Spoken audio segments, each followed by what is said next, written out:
Hey Pitchfork, I'm Yeule, and this is my Perfect 10 album. I decided to choose Brit pop classic, Blur's self-titled Blur.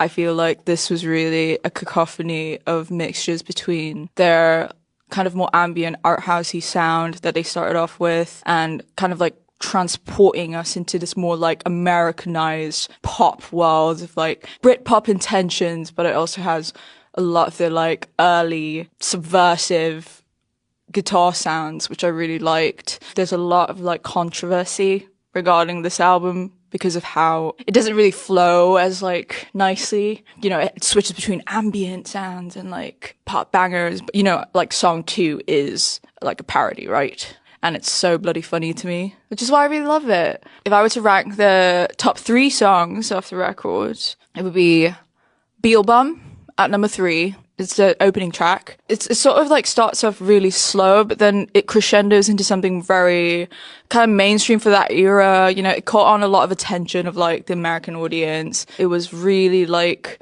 pivotal towards indie alternative guitar sounding albums of the time. You know, they were like kind of rivaling versus like Oasis Hella, which I thought was really funny, you know, because like they're like, oh, Oasis is like working class, you know, so they were like really real, but like Blur's kind of like nepo babies from like goldsmiths. And I was like, and what about it?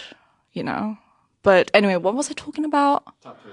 Oh yeah. So I'm rambling. So I just go really hard with Blur sometimes. So yeah, Beetlebum, really great track. It also, yeah, it goes into like this kind of like ambient moment towards the end, which I really like. The guitar tones are insane. They're really crazy. Okay, so I think number 2 for me would be Essex Dogs.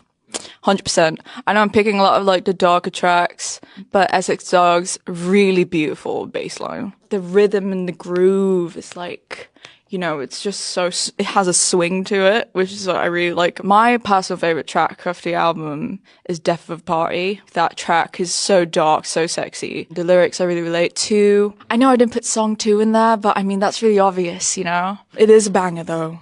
It is a banger. I really like songs that have, you know, great songwriting, really dark connotations, but it's a pop song. So I was exploring that a lot. I feel like Blur does this in their self-titled, you know, in their more upbeat tracks, like song 2, there's a lot of like connotations about drug use and depression and mental health, but it's all wrapped up in a beautiful silicone sheet in indie alternative pop royalty. It's just an album that's really easy for me to play from top to bottom with no skips. You know, it's really difficult to find albums like that. You know, if you want to fight me.